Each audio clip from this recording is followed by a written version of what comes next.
오늘 본문에 보면은 벨사살 왕이 등장을 하고 있습니다. 벨사살 왕은 남유다를 멸망시킨 느부갓네살, 바벨론의 느부갓네살에 의해서 남유다가 멸망을 당했잖아요.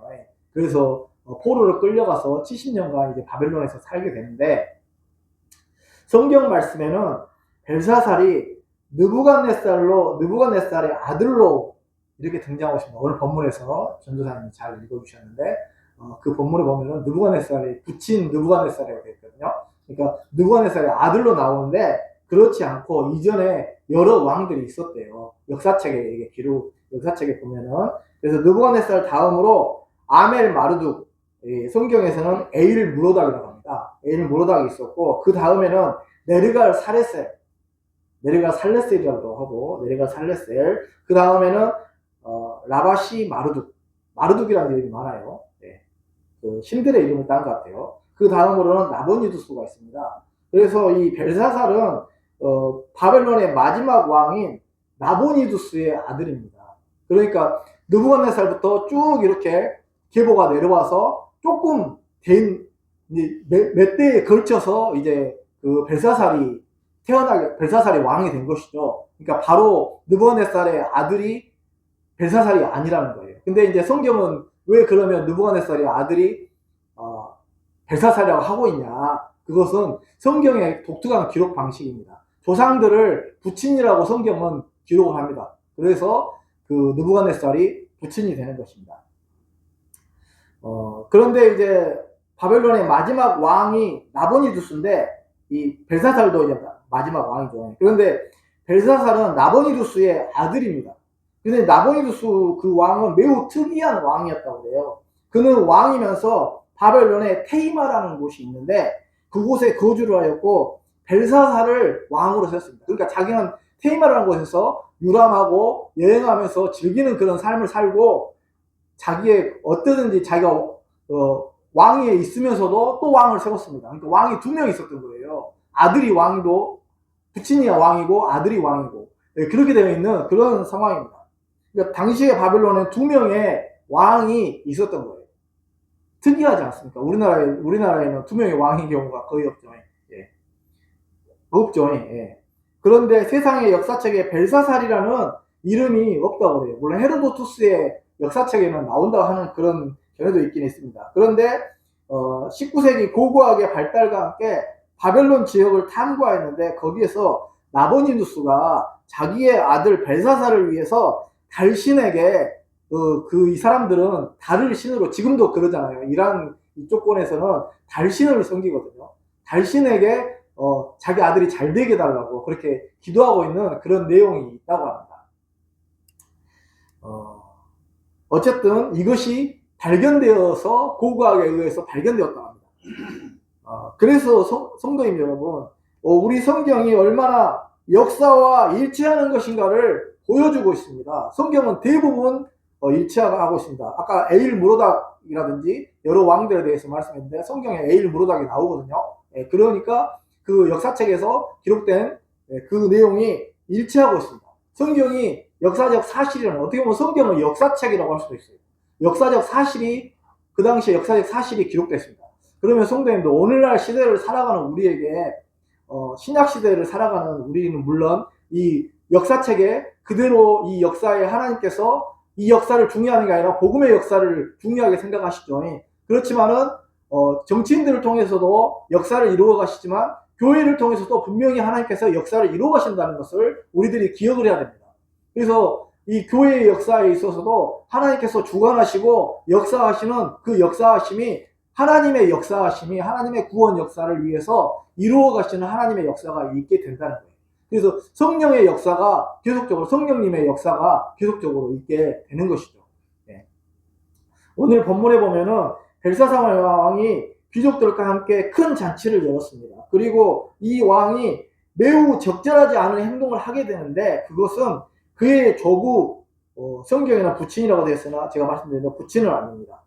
어쨌든 느부갓네살이 예루살렘에서 탈취하여 온 금, 은 그릇, 즉 이스라엘 나라의 성전에서 쓰고 있는 그릇을 가지고 오라고 해가지고 그 성전에서 썼던 금은 그릇을 가지고 술을 마시는 거예요.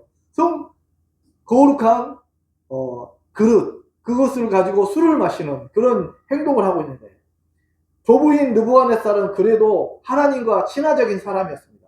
그래서 하나님께 영광을 돌리기도 하였습니다. 그러나 벨사살은 그렇지 않은 거예요. 더욱이 당시의 상황은 메대와 바사의 연합군이 바벨론 성을 포위하고 있었던 상황이었다고 합니다. 바벨론이 굉장히 넓은 나라였는데 거의 모든 나라가 그 성경에 보면은 고레스라는 왕이 나오지 않습니까? 고레스가 바로 이스라엘의 해방령을 내린 사람입니다. 그 해방령을 내린 고레스가 이제 턱밑까지 쫓아와 있는 그 바벨론 성만 무너뜨리면 이제 끝나는 그런 상황이었습니다. 그런 상황에서 이렇게 술잔치를 벌인다는 것은 조금 이상한 행동이죠. 그러면 적을 막기 위해서 군대를 더 강화를 시킨다거나 보강을 시키고 대비를 철저하게 하고 있어야 되는데 그 턱 밑에까지 와 있는 그런 상황이었습니다. 이렇게 벨사살 왕이 술파티를 벌인 이유에 대해서 학자들은 바벨론 성은 이중에 두꺼운 벽으로, 여리고 성보다도 더 두꺼운 벽으로 되어 있고 식량이 20년분이나 저장이 되어 있었다고 합니다. 그래서 어떠한 공격에도 안전할 것이라고 생각을 했던 거죠. 자만했던 것이죠. 교만했던 것이죠. 어떠한 공격에도 이 바벨론 성은 무너지지 않을 거야. 우리에게는 또 식량이 20년분이나 있어. 이렇게 생각을 한 거예요. 벨사살 왕은 어떤 외부 공격에도 자신은 끄떡없다고 생각을 했던 것입니다. 참으로 어리석은 왕이라고 하지 않을 수 없습니다. 바벨론의 벨사살 왕은 주위의 메대 바사군의 포위를 받고 있는 상황에서 자신의 위엄을 드러내고 궁중 대신들과 백성들을 안심을 시키려고 했을 수는 있으나 이미 국군은 기울었습니다. 바벨론 성 밖에는 하나님께서 바벨론 포로에서 해방을 시키라고 세운 고레스 장군이 버티고 서서 공격을 앞두고 있는 상황이었습니다. 고레스는 이사야서에 기록된 대로 바벨론을 멸망시키고 이스라엘 백성에게 해방령을 내린 사람입니다. 고레스는 바벨론 성벽을 바로 무너뜨릴 수 없었다고 그래요. 너무 두꺼우니까. 그래서 바벨론 우회해가지고 바벨론 성으로 들어가는 물줄기가 있는 강이 있었다고 해요. 그 강을 쉽게 침범할 수가 없으니까 강줄기를 바꿔버렸다고 해요. 살짝 옆으로 틀어가지고 다른 데로 흘러가게 만들어 놓고 강물이 얕아질 때 그 길을 넘어가지고 바벨론 성으로 쳐들어가서 이제 그 바벨론을 멸망시켰습니다. 그리고 벨사살 왕은 예루살렘 성전에서 가져온 금은 그릇으로 순례를 벌인 다음 날 바로 고레스에 의해서 사살되게 된다는 그런 참으로 비운의 스토리가 전개되는 그런 성경의 스토리니까요. 네, 성경의 구속의 역사이지 않습니까? 네. 이것은 역사를 주관하시는 하나님의 섭리라고 할 수 있습니다. 어쨌든 우리가 살펴보아야 할 대목은 이스라엘 성전에서 쓰는 금은 그릇을 가지고 술을 마셨다는 것입니다. 이것은 매우 잘못된 행동입니다. 이렇게 악한 행동을 하는 사람에 대해서 사람은 어떻게 되겠습니까? 하나님께서 심판하시지 않겠습니까? 성전에서 쓰는 귀한 성소에서 쓰는 그릇을 가져다가 술을 마시는 자가 어디 있겠습니까? 이런 행동을 하는 것은 어떻게 보면 종교적인 범죄를 저지르고 있는 것이라고 할 수 있는데 이런 사람에 대해서 하나님께서 심판하지 않으실 수 없는 것입니다.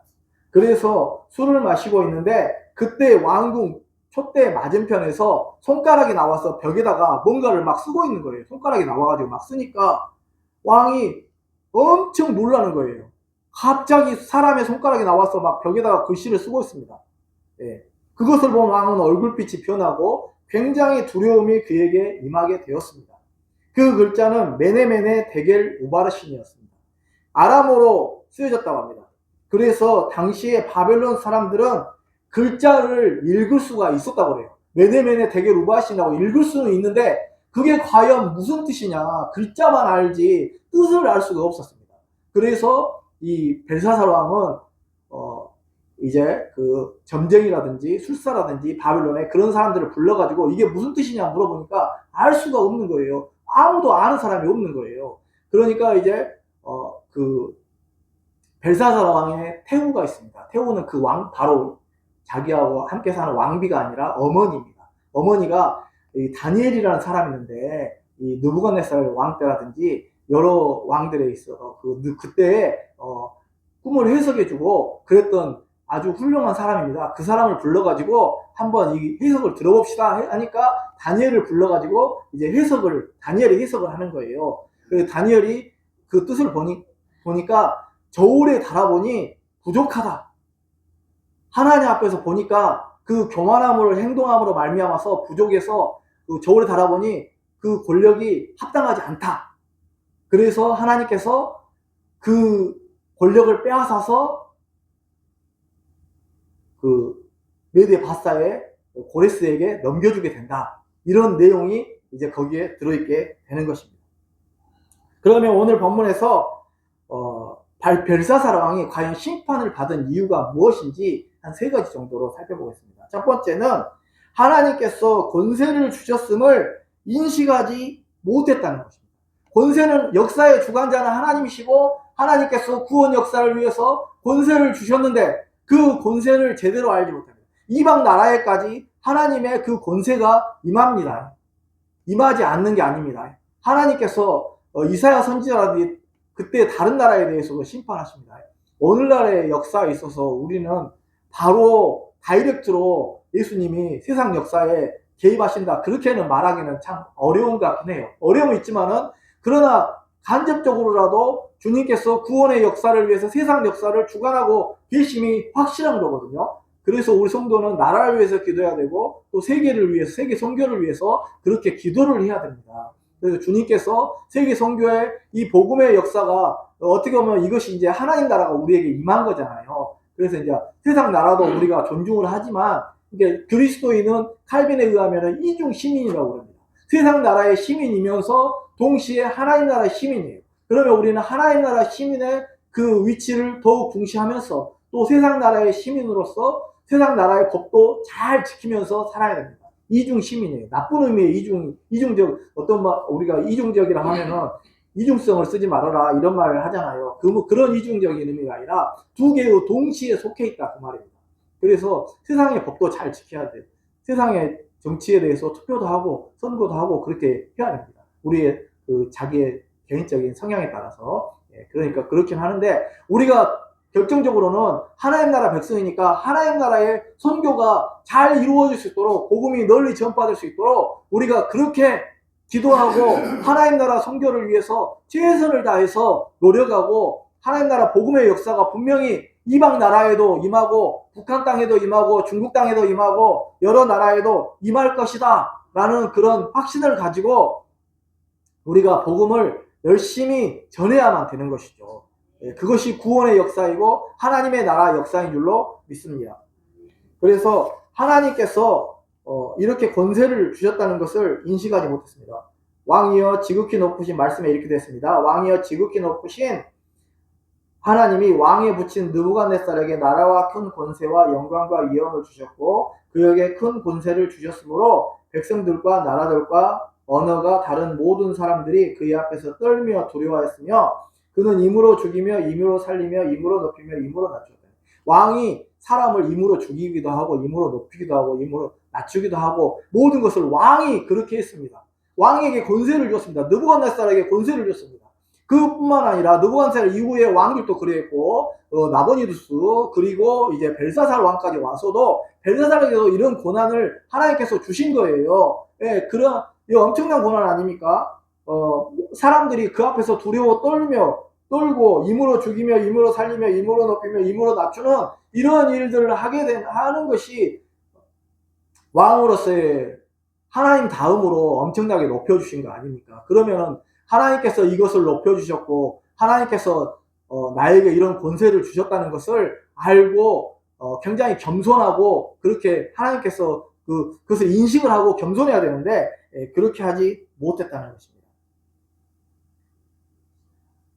오늘 본문의 맥락에서 벨사살 왕도 느부갓네살 왕의 초기 행동처럼 자신이 잘난 줄을 알고 행동을 한다는 것입니다.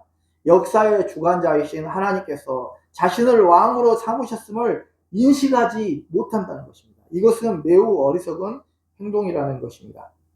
더구나 지금은 바사의 고레스에 의해서 포위된 상태인데 느부갓네살 사람에게 깨우침을 주신 하나님을 찾아야 함에도 지금은 하나님을 찾아야 될 시간입니다. 포위되어가지고 곧 멸망 직전에 풍전등화의 위험 가운데 있는데도 술잔치나 벌리고 있고 그렇게 하면 되겠습니까? 그런데 금은굴이 우상에게 자기네 신들에게 아무것도 도움을 줄 수 없는 자기 금은굴이 신들에게 절하고 있는 이런 어이없는 행동을 하고 있는 것입니다. 이렇게 어리석은 왕이 어디에 있습니까? 당장에 하나님의 심판이 임할 것인데도 이렇게 어리석게 행동을 하고 있습니다. 그는 역사의 주관자 하나님에 대해서 알지 못했습니다. 그 이전에 하나님에 대해서도 들어보았을 것입니다. 그러나 하나님에 대해 관심조차 없었던 것입니다. 곧 전쟁에 패배할 수도 있으니 겸손히 하나님 앞에 회개해야 하는데 자신이 대단한 줄만 알고 자만하고 있었던 것이죠. 이렇게 자신의 위치를 잘 알지 못하고 역사의 주관자 되시는 하나님께서 자신을 세우셨음을 인식하지 못하는 사람은 하나님의 심판을 받게 되는 것입니다. 사실 인간을 높이시고 낮추시고 하시는 분이 누구십니까? 하나님이십니다. 하나님께서 우리 사람을 높이기도 하고 낮추시는 그런 권세와 능력을 가지고 있습니다. 그래서 사람이 높아졌을 때 나를 높이신 분은 하나님이시라는 사실을 깨달아요. 나를 높게 만들어주시고 나에게 권세와 능력을 주시고 그런 분은 하나님이시라고. 나에게 세상적 지위를 주시고 또 교회에서도 직분을 주시고 모든 것을 주신 분은 하나님이시라고. 우리가 교회에서 직분을 가지고 뭐 교만하게 행동하시는 분이 없을 거예요. 아마 없을 거라 생각합니다. 저는. 그래서 겸손하게 당연히 살고 세상에서도 겸손하게 직분을 주신 분이 세우신 분은 하나님이시기 때문에 겸손하게 살아야 되는 것입니다. 하나님께서 저를 높이셨습니다. 하나님께서 저를 높여주셨습니다. 세워주셨습니다. 저를 세워주신 분은 하나님이십니다. 이 모든 영광과 권세는 하나님의 것입니다. 하나님께서 저한테 위임해 주신 것입니다. 맡겨주셨습니다. 그래서 저는 더욱 겸손하게 하나님께 영광을 돌리고 사랑하겠습니다. 이렇게 해야 한다는 것입니다. 그러나 그렇지 않고 자기에게 영광을 돌리고 하나님께서 주신 권세와 위엄과 능력을 잘 깨닫지 못하고 그렇게 살았다는 것입니다. 이것은 참으로 어리석고 매우 악한 일이라고 하지 않을 수 없습니다. 이렇게 살아서는 결코 안 될 것입니다. 우리는 하나님의 심판이 있음을 알고 우리를 높이신다면 하나님께서 우리를 높이신다면 하나님께 모든 영광을 돌려드리고 찬양하고 경배하는 삶이 되어야 하겠습니다. 다윗은 여호와 우리 주여 주의 이름이 온 땅에 어찌 그리하는가. 다윗은 하나님을 경외하고 있습니다. 단순한 겸손이 아닙니다. 하나님 앞에서 겸비하여서 자신을 굉장히 별 볼 일 없는 사람인데 하나님 저희가 무엇이간데 저를 높여주시고 저와 함께 해주시고 저를 돌보시나이까. 하나님 정말 하나님의 위엄은 대단합니다. 하나님을 높이고 있습니다. 우리는 벨사살 왕과 같은 이런 하나님께서 권세를 주셨음에도 잘 알지 못하는 그런 사람이 아니라 다윗처럼 겸손하게 하나님이 자신의 왕권을 세우고 자신을 이렇게 높여주시고 거름더미와 같은 데서 자신을 올려주시고 높여주신 그것을 찬양하면서 하나님께서 세우셨다는 것을 알아야 되겠습니다. 여기에 있는 목사님도 하나님께서 세우셔서 이 자리에 서 있으니까 교만하면 안 되고 더욱더 성도님들을 잘 섬기고 하나님 말씀을 잘 선포하고 더욱더 잘 섬기는 그런 일들을 잘 감당을 해야 되지 않겠습니까? 그래야지 지도자의 영적 지도자의 자세가 아니겠습니까? 그래서 자기 주장하지 말고 겸손하게 섬기는 자의 자세로 이렇게 성도님들에게 말씀 선포할 때는 객관적인 하나님의 말씀을 잘 선포를 하고 또 내려와서는 성도님들과 교제를 잘 나누는 또 섬기는 그런 삶을 살아야 되겠습니다. 두 번째로 느부갓네살 왕과 벨사살 왕은 교만했다는 것입니다.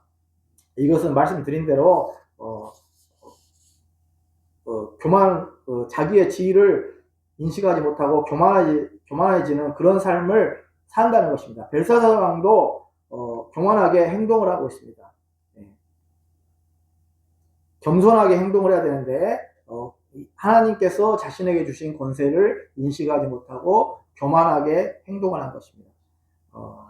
22절에 이렇게 되어 있습니다. 말씀이 벨사살 왕은 그의 아들이 되어서 이것을 다 알고도 아직도 마음을 낮추지 아니하고 이것을 느부갓네살이 하나님의 심판을 받아서 자기를 높이다가 하나님의 금은 신상을 세우고 자기를 높이다가 소처럼 풀을 뜯어먹는 정신병에 걸리고 말았습니다. 사람이 소처럼 풀을 뜯어먹는 그렇게 만들어버리는 하나님께서 그렇게 만드신 거예요. 심판을 하신 거예요. 징계를 하신 거죠. 느부갓네살은 나중에 돌아와서 하나님께 영광을 돌리고 하나님의 위엄을 높였습니다. 그런데 이제 벨사살 왕은 더 악한 거예요. 그러지도 않고 느부갓네살이 이렇게 행동을 해서 이런 하나님의 징계를 받았음을 알아야 되는데, 근본적으로 벨사살 왕의 문제는 뭐냐면은 하나님에 대해서 관심이 없어요. 알기는 알았을 겁니다. 그러나 관심이 없고 하나님을 오히려 잘 섬기지 않는 그런 사람이에요. 사랑하는 성도님 여러분, 우리는 하나님에 대해서 잘 알고 있지 않습니까? 잘 알아야 됩니다. 하나님에 대해서 깊게 알아야 되고 하나님에 대해서 매우 잘 아는 성도님들이 되어야 됩니다. 이렇게 피상적으로만 알면 안 됩니다. 하나님에 대해서 깊게 내 마음속 깊은 곳에 하나님을 모시고 그렇게 살아가야 됩니다. 피상적으로 알게 되면 행동이 피상적으로밖에 나올 수밖에 없는 것입니다. 네. 그래서 하나님께서는 교만한 사람의 경우에는 이제 신자의 경우는 징계를 하시죠. 그러나 불신자의 경우는 하나님께서 심판을 하십니다. 사사기 시대에 이스라엘 백성들이 우상을 섬기고 살 때 하나님께서는 이방의 나라에 이스라엘을 파셔서 그들로 하여금 이스라엘을 괴롭히게 하셨습니다. 이렇게 믿음의 백성이 잘못을 하면 하나님께서 그것에 대해 징계를 하시는 것을 알 수가 있습니다. 그러므로 성도 여러분, 우리는 신자로서 하나님 앞에서 교만하지 마시기 바랍니다. 하나님께서 우리를 겸손하기 위하여 매를 드실 것입니다. 모세의 경우는 어떻습니까? 모세는 하나님께서 이렇게 모세를 기적적으로 무리에서 살려주신 사람 아닙니까? 그런데 이제 동족이 커가지고 동족이 괴롭힘을 당하니까 애굽 그 사람을 애굽의 그 관리를 죽였잖아요. 그런데 그것이 탈려나가지고 미디안 광야로 도망을 가지 않습니까? 그래서 그때는 자기가 뭔가를 해볼 수 있다고 생각을 한 거예요. 물론 신앙 안의 사람입니다. 이것은 신앙 안의 사람에 대해서 말씀하는 거예요. 신앙 밖에 벨사살처럼 신앙 밖의 사람에 대해서 말하는 건 아닙니다. 신앙 안의 사람에 대해서 이야기를 하고 있는데, 그런데 광야에서 굉장히 고독하고 외로운 생활을 자기의 가족과 양들밖에 어떻게 보면 친구가 없습니다. 너무나도 괴롭게 살아가는 그런 사람입니다. 네. 그런데 그렇게 괴로움 속에서 살아가고 있던 모세에게 하나님께서 나타나셨을 때, 내 백성을 구원하기 위해서 너를 택했으니 떨기나무 불꽃 가운데 이렇게 너를 보내겠다. 그러니까 모세가 뭐라고 하냐면, 제가 누구간데 갑니까? 과거에는 내가 맨주먹으로라도 다 그 애국 관리들을 때려 죽여서라도 이스라엘 백성을 구원할 수 있다고 생각했는데, 이제는 도저히 이제 자기 처지도 보니까 나이도 80이 넘었고 이제 안 되는 거예요. 힘도 이제 못 쓰겠고. 그래서 뭘로 하나님 제가 할 수 있겠다고 하겠습니까? 겸손해진 거예요. 하나님께서 겸손의 훈련을 시키신 거예요. 그러니까 저 같은 사람도 교만한 부분들이 많이 있었습니다만 하나님께서 겸손하게 낮추시고 겸손의 훈련을 시키시는 것을 보게 됩니다. 사랑하는 성도 여러분, 하나님께서 성도님들을 사용하실 때 우리의 교만을 깨뜨리신 후에 사용을 하십니다. 교만한 상태에서는 하나님의 일을 잘할 수 없습니다. 나의 의가 드러나고 하나님의 일이 아니라 나의 일이 될 수도 있습니다. 우리 성도는 하나님의 능하신 손 아래서 겸손하시기를 바랍니다. 이웃과의 관계성도 잘 가지시기 바랍니다. 신자로서 다른 사람을 사랑할 수 있는 성도가 되었으면 좋겠습니다. 서로 이해하고 용서할 수 있는 너그러운 마음의 소유자들이 되시기를 바랍니다. 세 번째로 벨사살 왕은 하나님께 영광을 돌리지 아니하여서 하나님의 심판을 받게 됐습니다. 이 말씀은 물론 믿지 않는 벨사살 왕에 대한 이야기지만 우리 신자도 교훈으로 삼아야 됩니다. 하나님께서 나를 세우셨고 인식했다는 그런 겸손함으로 살고, 또 한 가지는 이 벨사살 왕이 뭘 잘못했냐, 우리가 잘 말씀드린 대로 성전에서 가져온 금은 그릇을 가지고 방자하게 술을 마셨다는 거예요. 어떻게 보면은 이것은 죄송합니다. 이 벨사살 왕이 방자하는 말입니다. 어떻게 보면은 굉장히 교만할 뿐만 아니라 이것은 신성 모독입니다. 하나님에 대한 모독이에요. 성전에서 쓰는 귀한 그릇, 하나님께 제사 드릴 때, 예배 드릴 때 쓰는 귀한 그릇 아닙니까? 그 귀한 그릇을 가지고 술을 마신다는 게 이게 말이 되는 거예요. 정상적인 사람이라면 이렇게 할 수가 없는 것이죠. 아무리 정복한 국가의 그 신의 그 그릇이라고 할지라도 그렇게 행동을 하지는 않을 겁니다. 우리 신자의 입장에서는 하나님을 만홀히 여기는 그런 태도라고 할 수가 있는 것입니다. 유다 왕 히스기야 때에 아수르 왕 사네립이라는 사람이 하나님의 이름을 모독하였습니다. 너희는 히스기야 왕이 하나님이 도와주셔서 아수르로부터 구원하여 준다는 말을 믿지 말아라. 어느 신도 나 아수르 왕 사네립을 이기지 못하였다. 이런 망언을 한 것입니다. 하나님께서는 이런 망언을 한 사네립 왕을 심판하셨습니다. 천사를 보내셔서 하룻밤 사이에 18만 5천 명을 섬멸을 시켜버리신 것입니다. 세상의 역사책에는 쥐가 패스트를 옮겨서 전염병에 의해서 군사들이 모두 몰사했다는 말이 있습니다. 어쨌든 하나님께서는 이렇게 하나님께 대항하고 신성 모독하는 자는 반드시 심판을 하신다는 것입니다. 그러므로 성도 여러분, 저를 비롯한 모든 성도는 하나님을 잘 섬깁시다. 하나님을 사랑하고 하나님께 충성을 다합시다. 말씀을 맺겠습니다. 오늘 말씀에서 하나님께서는 교만한 벨사살 왕에 대해서 심판하시는 것을 말씀하시는데 큰 권세와 영광과 위엄을 벨사살 왕과 느부갓네살에게 주었음에도 불구하고 그들이 자신을 임으로 높이고 하나님께 영광을 돌리지 않고 하나님을 높이지 않았습니다. 물론 느부갓네살 왕은 나중에 회개하고 하나님을 높였습니다. 그러나 벨사살 왕은 그것을 알았음에도 불구하고 하나님을 높이지 않고 자신을 높이고 교만한 행동을 하였던 것입니다. 스스로 교만하여서 그렇게 악하게 행동을 하였습니다. 그리고 성소에서 쓰는 귀한 그릇을 가지고 술을 마시고 금은 구리와 같이 아무런 쓸모없는 우상에게 숭배하고 하나님을 찬양하고 영광을 돌리지 않았습니다. 우리는 모든 일을 함에 있어서 하나님께 영광을 돌리고 찬양을 드리며 경배를 드리는 그런 우리들의 삶이 되어야 하겠습니다. 성도 여러분, 교만은 패망의 선봉이니 무슨 일을 하든지 교만하지 마시고 하나님께 영광을 돌리시기를 바랍니다. 우리 성도님들과 제가 겸손히 하나님을 잘 섬기고 예배하며 하나님께 영광을 돌리는 삶을 사시기를 주님의 이름으로 축복합니다. 기도하겠습니다. 살아계신 하나님 아버지, 오늘 벨사살 왕의 교만을 보게 됩니다. 벨사살 왕은 물론 믿지 않는 자였지만 그가 하나님 앞에서 교만하고 하나님께서 역사의 주관자가 되신 하나님께서 그를 세우셨음을 잘 알지 못하고 어리석게 행동을 했을 때 하나님의 심판이 있게 되는 것을 보게 됩니다. 또 성전에서 가져온 그릇들로 술을 마시는 이런 악한 행동을 하였습니다. 하나님 아버지, 교만하고 하나님을 만홀히 여기며 심판을 받는다는 것을 우리가 교훈으로 삼아서 알게 하여 주시고, 하나님 아버지, 우리는 겸손하게 주의 종들로서 하나님의 나라의 일을 위하여서 충성되게 헌신하는 그런 우리의 삶이 되게 하여 주시옵소서. 예수님의 이름